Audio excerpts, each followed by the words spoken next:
Hi, I'm Murphy. This is my channel, Murphy's Every Whim, where I talk about books, because I love to talk about books. And I love having a long list of books that I've read in a month. October was a pretty productive month for reading. My intention was to read all those books that I'd gotten from Library Thing or NetGalley that I needed to review and to review them. Some of those are ones that I just got recently, and some are ones that have been in there for a while. As I was reading them, the ones that I read, I discovered that what happened for some of them is I simply forgot that they were books that I needed to review, that I had read them and didn't write the reviews for them, which unfortunately meant that I needed to reread them. So that was my intention, and there were 10 of those at the beginning of the month. There were 12 of them at the end of the month because I got 2 more from Library Thing during October. I got done with some of those, but I did a lot of other reading. And the main reason I did a lot of other reading is because of one of the other things that I love to do, which is create art. I spent a lot of time in my studio this month, and when I'm in the studio and not doing something that I have to think about a lot, then I listen to a lot of books. I go through a lot of books when I'm actively in the art studio. And I have one painting that I'm going to show you. This is my most recent painting that's almost finished. I have some details I want to work out, and I think it's 24 by 36. Acrylic mixed media on canvas. That one is close to being done. I have another one that is in the works. I'm still not happy about where it's going, so I need to do some more things. I need to make some changes and so on. And then I have another one that I just started. What I decided to do was take all of my blank canvases and use some of the studies that I had done already and recreate those, or try to recreate those, or something in that ilk on canvas. And so I have 7 canvases, so that's what I'm working through, are those. And so you've seen just one of them. So I have actually 3 kinds of books, three kinds of books that I read this month. The first one is a children's book, and I only read one of these. Rufus the Red-Necked Hornbill. This book I got at the Planned Parenthood book sale, the last one they'll ever have. I went 4 times to the book sale because I just really wanted to make sure I got a total experience out of it, since I wouldn't be able to have that experience again. And this is one of the books that I got. And I got this mostly because of the art, which is very simple and has no color except Rufus's red neck. So I've read this already, and it's based on a true story. There was a red-necked hornbill that got loose in New York City, and it took a long time for them to find it and capture it. Spoiler, they do capture it. And the way they do is someone had left their door open on their pigeon coop up on the roof. And Rufus found this place, and he was hungry, so he went in and he had something to eat, and he was still there when the guy got back. And so that's how Rufus was found and returned to where he was going. Rufus the Red-Necked Hornbill, and by the way, it is by Patricia Lauber, illustrated by Polly Cameron. And it was published in 1958, the year that I was born. So I want to sometime gather up all the books of the year I was born that I have and sort of go through them and get an idea of what life was like when my parents were awaiting my arrival in November. Yes, November is my birthday month. And you're probably, hopefully, you're seeing this in November. The rest of the books. I got most of these books off of Audible or Chirp. The first one is Flood Path. Flood Path is about the dam that burst, and this was first half of the 20th century in California, and this dam had been built by Mulholland. And if you know the history of Mulholland, you know that that's kind of a, is it good or bad history? But when Los Angeles needed water, Mulholland built this dam and on the St. Francis River, and the dam burst and swept through the valley and killed people. And so this is written by a historian, and it is very well researched and all-encompassing. And one thing I liked about it, besides the fact that it tells a story of a dam disaster in the United States that a lot of people don't know about, because it's sort of gotten lost. The Johnstown dam happened about the same time, and so this was lost. But also, a lot of the people affected were immigrants or people of Mexican heritage. And so there was this thought that they just weren't as important to report about. And then there's also controversy about whether information about why the dam burst was covered up. And so very well researched. One thing I, like I was saying, one thing I like about it was that it told what was reported at different times and how this was reported based on this information, and then why that changed and the fact that we still don't have all the information that we need to decide for sure what happened prior to this dam bursting.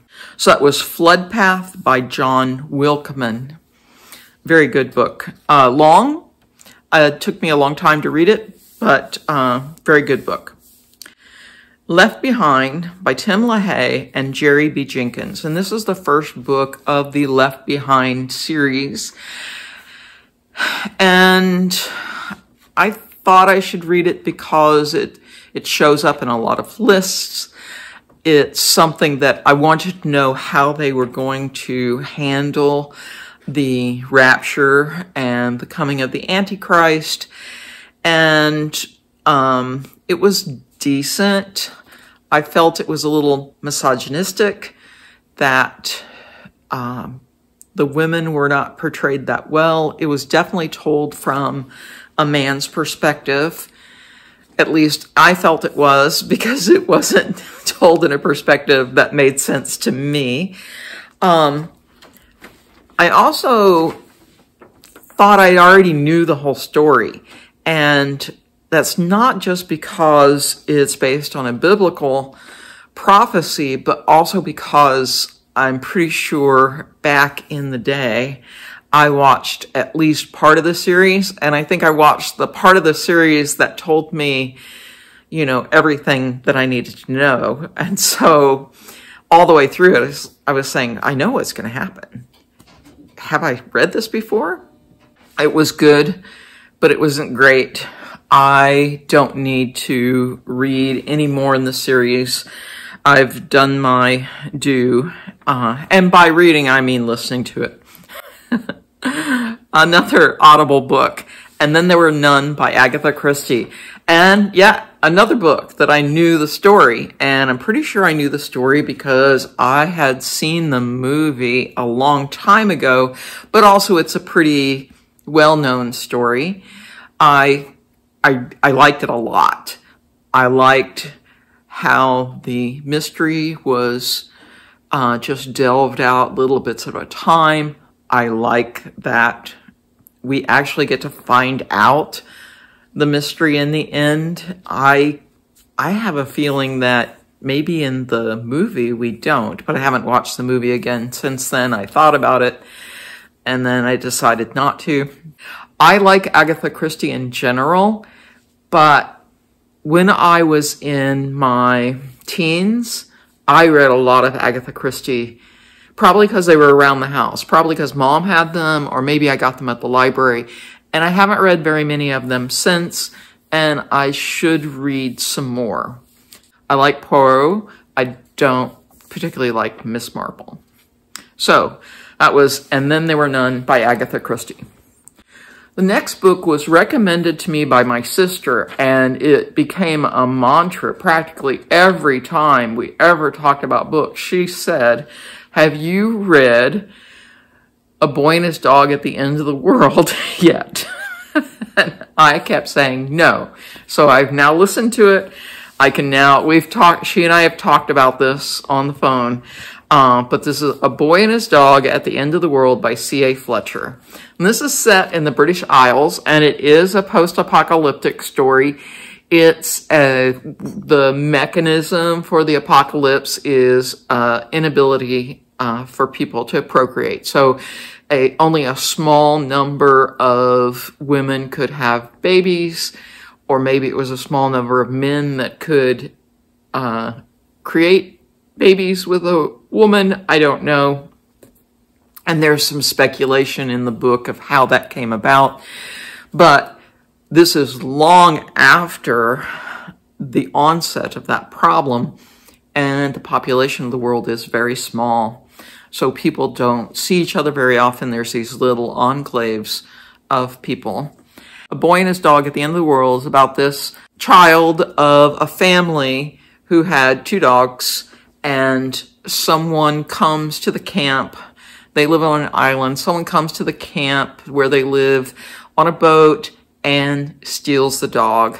And so this child goes out to hunt down the man who stole the dog.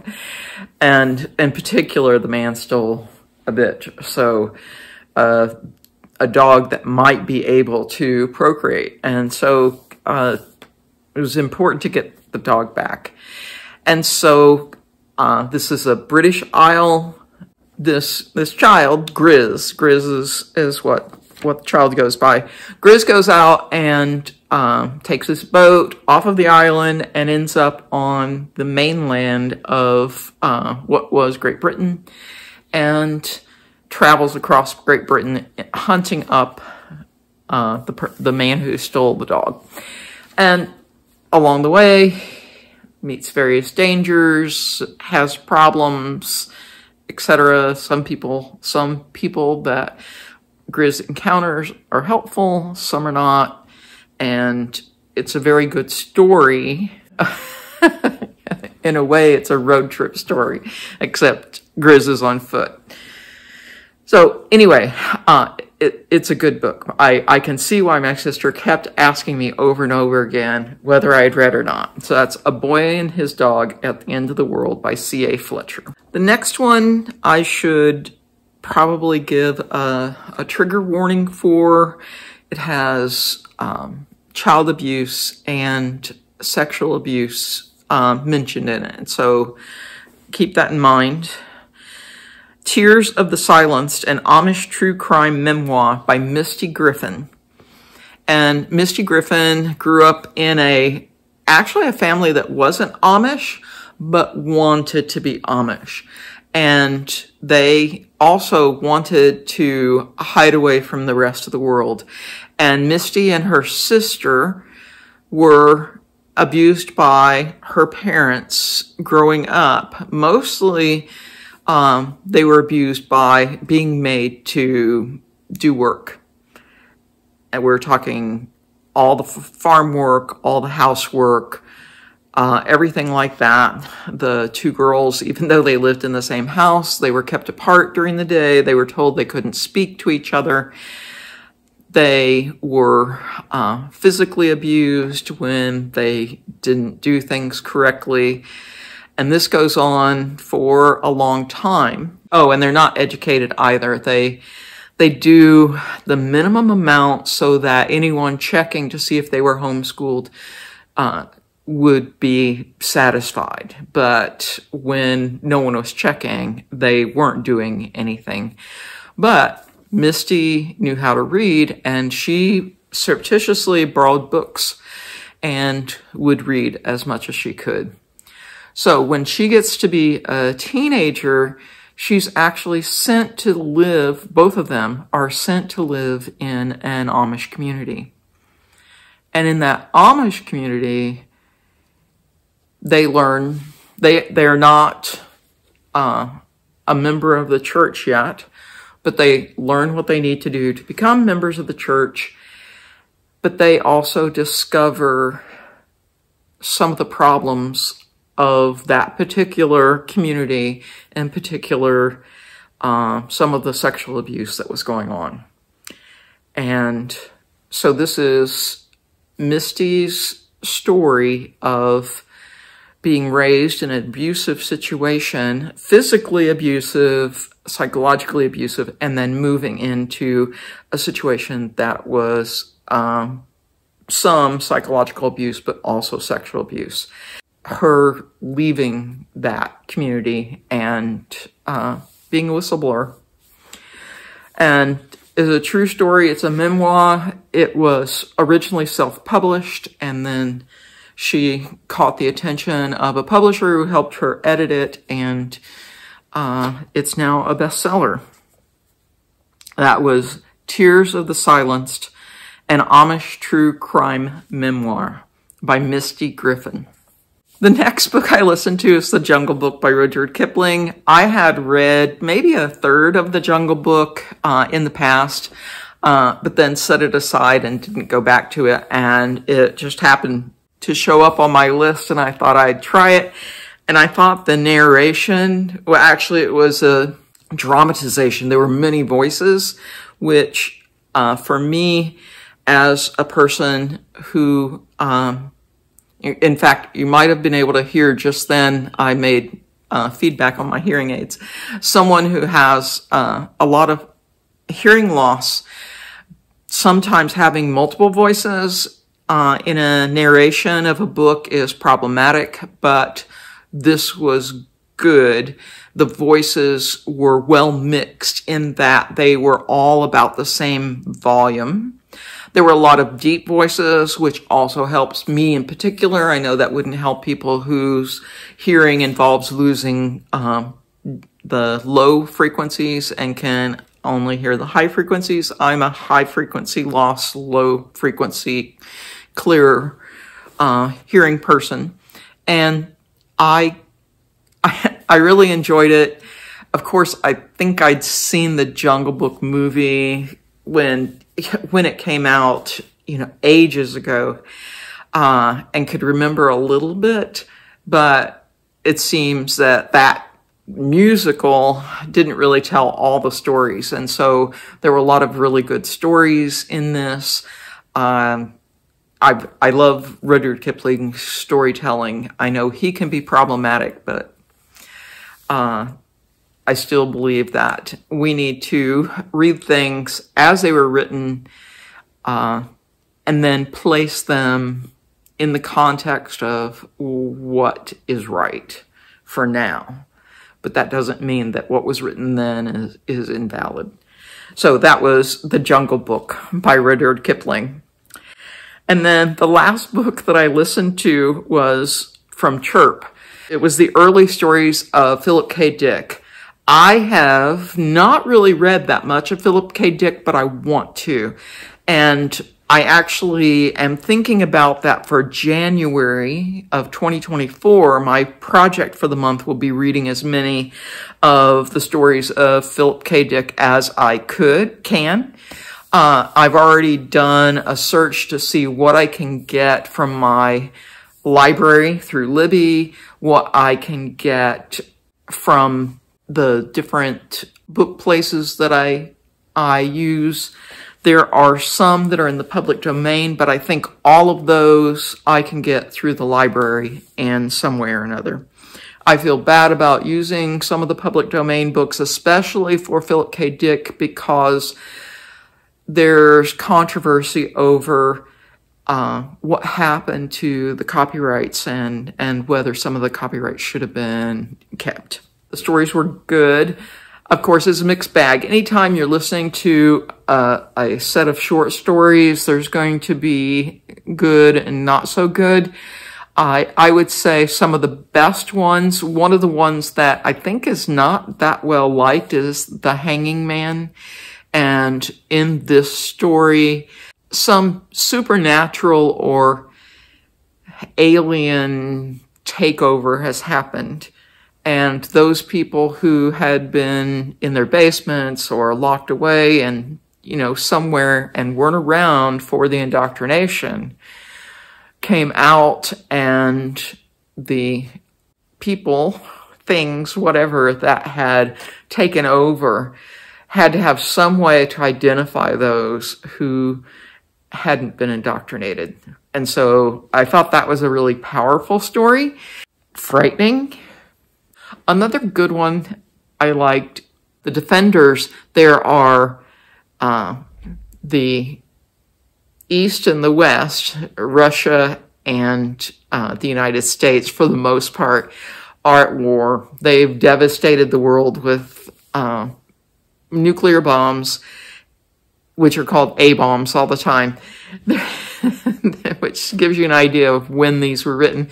But A-bombs, and both groups had created robots who could stay on the surface and continue to fight the war while people were living in caves or whatever underground, waiting for the war to be over, waiting for their side to win. And then after a cleanup, they would come up. And there's some spurious readings and some data. No humans go out onto the surface, only the robots do, and there's something going on up there, and a group decide to try to find out what it is. I thought that was really good. So those are the books I listened to. The other books that I read, 5 books were books that I did reviews on. So I've either published a review already or a review is in the queue for a video to come out sometime soon. And those are The Palisades by Gail Lynn Hanson. And this is a psychological thriller about two women who are distrusting of each other. That's as much as I'll say about that. Lee Smith, Guests on Earth, which is a historical novel about the Highland Psychiatric Hospital in Ashland, North Carolina. The Bridge on Beer River by Terry Tierney.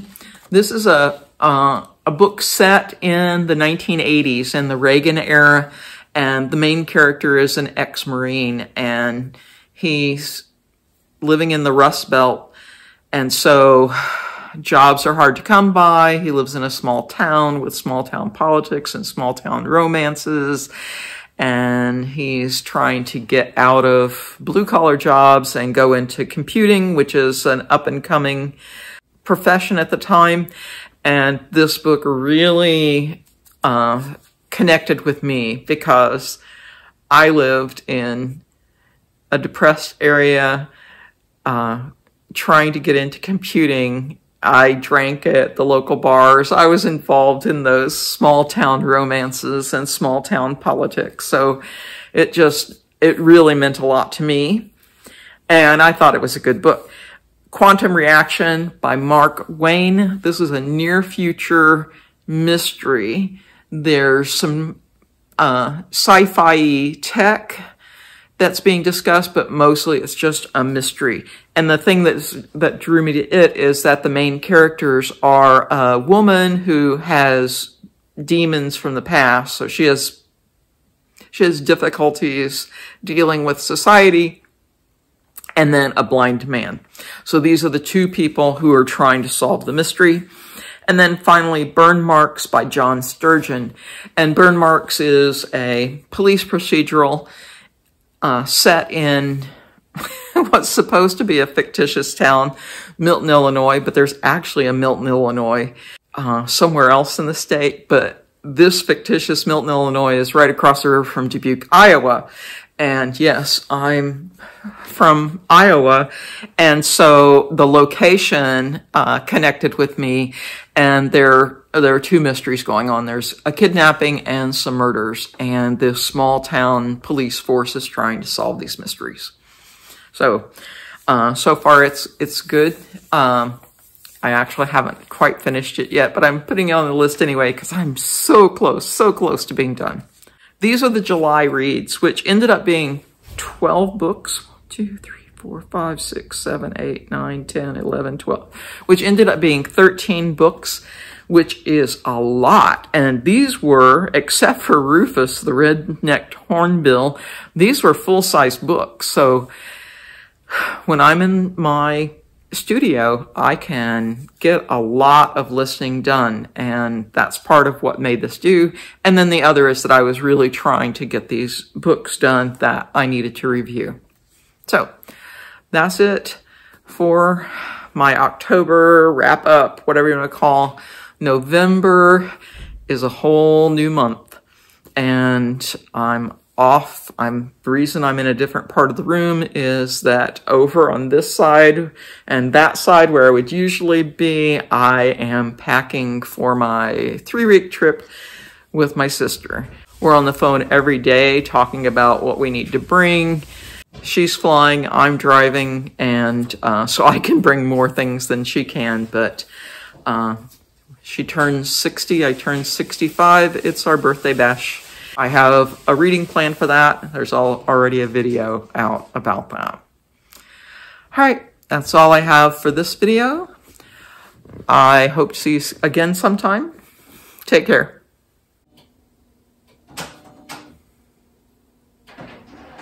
The printer is doing its thing again.